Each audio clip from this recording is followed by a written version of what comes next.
यहाँ रहने वाले जितने गरीब लोग हैं उनके बच्चों के पास पढ़ने का कोई सुविधा ही नहीं है। गरीब का बच्चा जा रहा है पढ़ने, वहाँ पढ़ता नहीं है, खिचड़ी खाया और घरे चला आया। कॉलेज में खिचड़ी नहीं बट रहा है लेकिन वहाँ से डिग्री बट रही है। बिहार के शिक्षा व्यवस्था का हाल ये है, स्कूल से खिचड़ी और कॉलेज से डिग्री बट रहा है, पढ़ाई दोनों में कहीं नहीं हो रहा है। तो अगर पढ़ाई चाहिए क्योंकि यही रास्ता है गरीबी से निकलने के लिए, तो बिहार में सबसे ज्यादा पैसा शिक्षा पर खर्च होना चाहिए।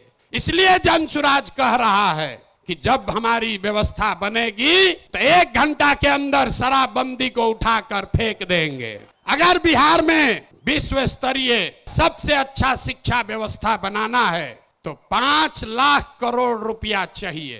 5 लाख करोड़ रुपया चाहिए अगले 10 वर्ष में, तो देश का सबसे अच्छा शिक्षा व्यवस्था बिहार में बना दिया जाएगा। और ये 5 लाख करोड़ रुपया आएगा कैसे? जो शराबबंदी हटाएंगे तो ये तय किया कि शराब से आने वाला टैक्स का पैसा वो बजट में नहीं जाएगा, नेताजी के सुरक्षा के लिए नहीं खर्चा होगा, सड़क बिजली पानी के लिए नहीं होगा। जितना शराबबंदी के टैक्स का पैसा होगा अगले 20 वर्ष बिहार में सिर्फ और सिर्फ नई शिक्षा व्यवस्था बनाने के लिए खर्च किया जाएगा। अब समझ में आया काहे हटाना चाहते हैं? हर बरिस 20,000 करोड़ रुपया शराबबंदी के चलते नुकसान हो रहा है, तो 20 बरस के पैसे को, शराब के टैक्स को अगर आप नई शिक्षा के व्यवस्था के लिए खर्चा करें तो 4 लाख 5 लाख करोड़ रुपया बिहार के बच्चों के मुस्तकबिल को बदलने के लिए उपलब्ध हो जाएगा। हम ये नहीं कह रहे हैं कि शिक्षा व्यवस्था बनाएंगे, उसका रास्ता भी आपको बता रहे।